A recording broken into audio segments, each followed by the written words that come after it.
कहीं ना कहीं बाजवा इमरान खान का क्लैश आएगा तो बड़ा हंगामा। राम राम मित्रों, आप सभी का हार्दिक स्वागत है आपके अपने चैनल द हिंदुस्तानी कल्चर में। और आज हम आप सभी के लिए एक ज़बरदस्त वीडियो लेकर आए हैं जो आप सभी के लिए बहुत ही ज्ञानवर्धक साबित होगा। तो आप वीडियो में अंत तक बने रहिए और वीडियो को लाइक एंड शेयर अवश्य करें और चैनल को सब्सक्राइब करें जिससे कि आप भी द हिंदुस्तानी कल्चर का हिस्सा बनिए। इस वीडियो का ओरिजिनल लिंक भी आपको डिस्क्रिप्शन में मिल जाएगा। तो चलिए वीडियो को स्टार्ट कर लेते हैं। जो चीज हम एक्सपेक्ट कर रहे थे, वैसे खैर मेरे लिए कोई हैरत की बात नहीं है, कम से कम मेरे हिसाब से मैं समझ रही थी कि आगे जाके कहीं ना कहीं बाजवा इमरान खान का क्लैश आएगा। और अब हम देखते हैं कि जो नए DGISI आए हैं उसके ऊपर जो है दोनों में क्लैश आया है और सामने नजर भी आ रहा है। और एक दूसरे से अभी जो रिसेंट इवेंट्स हुए हैं पाकिस्तान में, जिसमें कमर जावेद बाजवा साहब ने भी शिरकत की, तो इमरान खान साहब उनसे बात किए बगैर ही चले गए। मतलब इवेंट खत्म हुआ और दोनों ने आपस में कोई बातचीत नहीं की है। क्या लग रहा है सर आप? लेकिन सर साथ साथ लास्ट में मैं ये पूछना चाहूंगी कि बलूचिस्तान के चीफ मिनिस्टर जो हैं उनको भी सुना गया है कि हटाने की बात हो रही है, उनसे कहा गया वोट ऑफ कॉन्फिडेंस लेने के लिए। बड़ा हंगामा है बलूचिस्तान में। तो ये कहीं से लोग कहते हैं कि कई जगह पे लोगों ने ये बात भी की कि इस तरह के हालात इसलिए भी किए जा रहे हैं ताकि इमरान खान को हटाया जा सके, बजाय उनको डायरेक्ट हटाने के। अगर जो सूबे हैं, जो प्रोविंसेस हैं, उसमें अगर गड़बड़ करी जाए तब भी उनकी गवर्नमेंट टिक नहीं पाएगी। देखिए, पाकिस्तान में इस तरह के जो पॉलिटिकल तमाशे हैं या जो पॉलिटिकल टर्मोइल है वो हमेशा ही रहे हैं। चाहे थोड़ी देर के लिए, साल 2 साल के लिए कोई गवर्नमेंट बड़ी स्टेबल नजर आती हो, मगर कहीं ना कहीं पॉलिटिकल टर्मोइल चल ही रहा होता है। और ये दुनिया की पॉलिटिक्स में, आई अंडरस्टैंड, हर जगह ही चल रहा होता है। मगर पाकिस्तान में, जैसा कि आप इशारा दे रही हैं, आप कह रही हैं कि ये असल में कुछ पॉलिटिकल मुबस्सरीन ये भी कह रहे हैं कि इमरान खान की सरकार को एक तरह से कमज़ोर करने के लिए भी बलूचिस्तान की सूरत-ए-हाल है। यकीनी तौर पर ये जो बलूचिस्तान में वोट ऑफ नो कॉन्फिडेंस का भी एक ड्रामा चल रहा है, इससे इमरान खान की सरकार यकीनी तौर पर डिस्टेबलाइज होगी। और इमरान खान की सरकार वैसे तो अपने करतूतों की वजह से ही डिस्टेबलाइज हो रही है, कि क्योंकि कुछ डिलीवर ही नहीं किया और डिलीवर करने की पोजीशन में भी नहीं है। एक तो ये है कि इनके दावे थे कि मैं $200 बिलियन बाहर से लाऊंगा, ये 200 डॉलर भी बाहर से नहीं ला सके।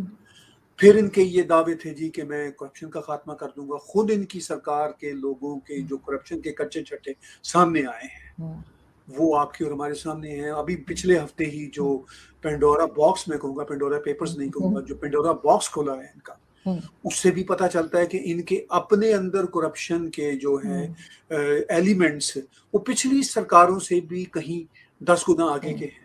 तो इमरान खान के सारे दावे, वादे झूठे और बेबुनियाद और बिल्कुल जिसे कहते हैं खोखले साबित हुए हैं।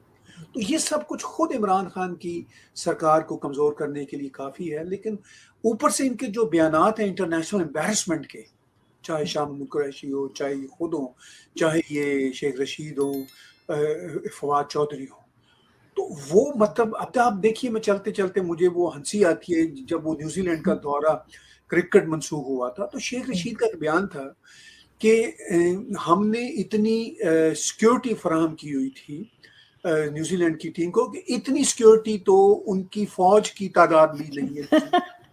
मतलब जरा आप अंदाजा कीजिए कि एक कंट्री को आप किस तरह इंटेरोगेटरी तरह से एड्रेस कर रहे हैं।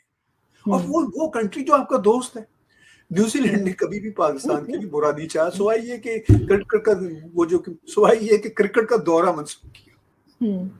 मतलब कभी न्यूजीलैंड ने ना इमरान खान को इस्लामोफोबिया की शिकायत होने दी, क्योंकि उनकी प्राइम मिनिस्टर तो बड़ी ही नरम दिल खातून है बेचारी, ठीक है, वो तो खुद सबसे ज्यादा इस्लामोफोबिया के खिलाफ काम करने वाली है।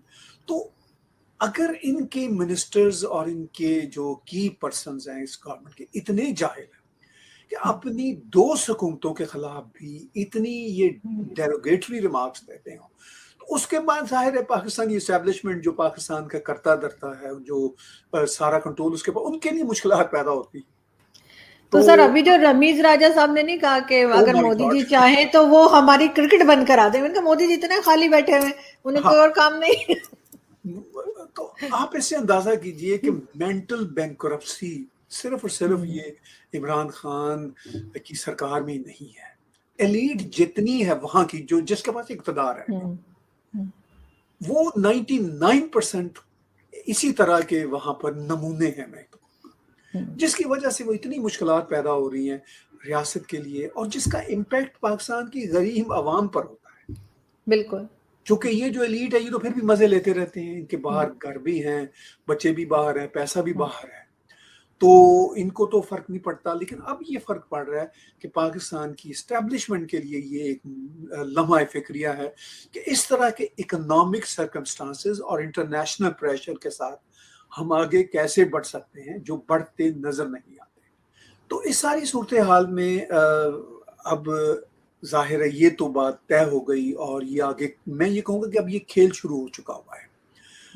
कशीदगी इस्टेब्लिशमेंट की इमरान खान की चली आ रही थी, लेकिन जाहिर है इमरान खान को लाने वाले इस्टेब्लिशमेंट हैं, तो वो भी कोशिश कर रहे थे कि जितना अरसा ये टला रहे मामला उतना ही अच्छा है। मगर अब जाहिर है बिल्ली जिसे कहते हैं थैले से बाहर आ चुकी है, अब ये खेल शुरू हो चुका है।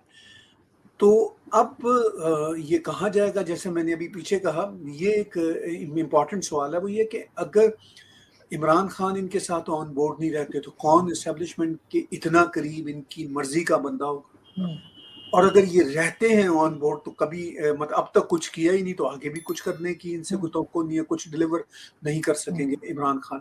और ऊपर से इस्टेब्लिशमेंट को भी ये पता है कि बाहर के जो दाने हैं वो ऑलमोस्ट बंद हो चुके हुए हैं। और सर पहले इस किस्म का इंटरनेशनली एम्बैरेसमेंट नहीं हुई थी कि जैसे जो बाइडेन कॉल नहीं कर रहे या भारत के प्राइम मिनिस्टर फोन नहीं उठा रहे, और इस तरह की बातें हमने किसी प्राइम मिनिस्टर के साथ नहीं सुनी। तो ये एक चीज ये भी तो एस्टेब्लिशमेंट को मेरे ख्याल पसंद नहीं आई होगी इनकी। देखिए एस्टेब्लिशमेंट को बहुत सारी चीज़ें शायद पसंद नहीं आ रही। एक तो ये है कि इमरान खान और उनकी कैबिनेट के लोगों का जो खुला मुंह है, और ट्विटर पे जो उनके शुतर बेमुहार ट्वीट्स हैं, वो पाकिस्तान के लिए और मुश्किलात पैदा करते हैं। ना तो अरब ममालिक इस तरह की लैंग्वेज पसंद करेंगे, ना अमेरिका पसंद करेगा, और ना ही भारत पसंद करेगा।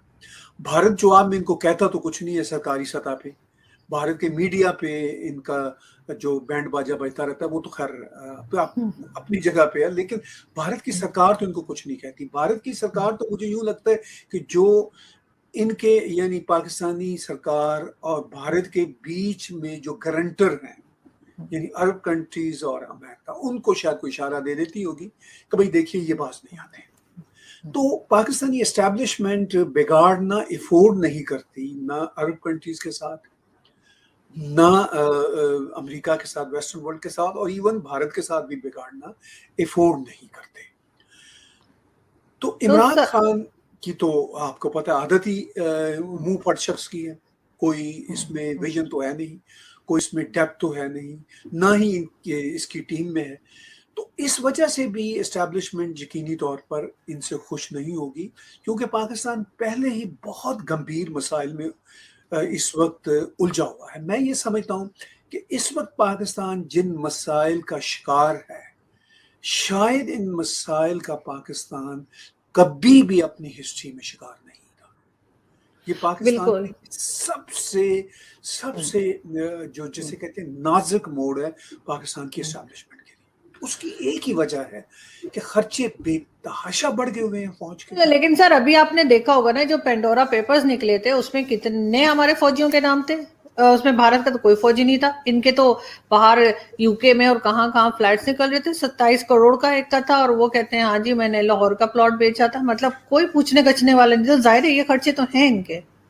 देखिए वो खर्चे भी हैं, सारे मुल्क पे इनका कब्जा है। अब सवाल ये है कि ये एक जिसे कहते हैं सफेद हाथी है जिसका काम कोई नहीं है। या तो ये हो ना कि पाकिस्तान को कोई थ्रेट हो, कोई हमले कर रहा हो, तो अब कोई ऐसी सिचुएशन तो है नहीं। यही इजम्पशन दे रहे हैं जी हमें कश्मीर भी लेना है, कश्मीर की हिफाजत भी करनी है। हिफाजत तो ये कर नहीं सके आज तक। और मतलब अब इनका रोल क्या है? अब میں اگر آرمی کے پاؤں میں اپنا جوتا ڈالوں، پاکستان آرمی کے پاؤں میں، تو میں سوچوں گا کہ آفٹر آل میں پبلک کنزمپشن کی خاطر کس طرح اپنے سائز کو کم کروں. دیکھیے ممکن نہیں ہے کہ اپنے سائز کو یہ راتوں رات کم کر سکے. یہ تو ان ملکوں میں ہوتا ہے جن ملکوں میں سینسیبل سویلین کی عادت ہو، سینسیبل فوجی کی عادت ہو، انٹیلیجنس کے سینسیبل لوگ وہ آپس میں بیٹھیں. یہ وہ لمحہ ہے پاکستان کے لیے جب ان سب کو تحمل سے اور بردباری کے ساتھ بیٹھنا ہے اور سوچنا ہے کہ بھئی انٹرنیشنل دباؤ ہم پہ بے تحاشا ہے، بھارت کا ہم کچھ بگاڑ نہیں سکتے، تو ہم اپنے خرچے کیسے کم کریں، ہم بھارت کے ساتھ کیسے تعلقات پریکٹیکلی ٹھیک کریں تاکہ ہماری فوج کا سائز کم ہو، ہمارے خرچے فوج پہ کم ہو اور ہماری تجارت بھارت کے ساتھ بڑھے. یہی ہے سلوشن پاکستان کا، ایک ہی سلوشن ہے. مگر یہ سلوشن نکالنے کے لیے بردبار لیڈرز، سمجھدار آرمی کی عادت اور عقل مند انٹیلیجنسیا چاہیے وہاں پہ. وہ بدقسمتی سے ہمیں کہیں نظر نہیں آ رہی. یہ اپنے پیٹی مفادات میں پھنسے ہوئے ہیں. پرائم منسٹر عمران خان آپ کے سامنے انتہائی سطحی آدمی ہے، کوئی ڈیپتھ ہی نہیں ہے. نواز شریف پرائم منسٹر تھے، انہوں نے بہت سارے تجربے کیے، لیکن اب وہ اتنے میچور ہو چکے ہوئے تھے اپنی لاس کی عادت میں کہ ان کو اندازہ ہو چکا تھا کہ بھئی یہ ممکن نہیں ہے کہ ہم ان مسائل کے ساتھ آگے ترقی کر سکیں. جب انہوں نے اس وقت کے وزیر خزانہ اسحاق ڈار صاحب نے آرمی کو یہی کہا کہ جناب ہمارے پاس پیسے ویسے نہیں ہیں، فار گاڈ سیک ہم کیسے دے سکتے ہیں، تو اس کا سلوشن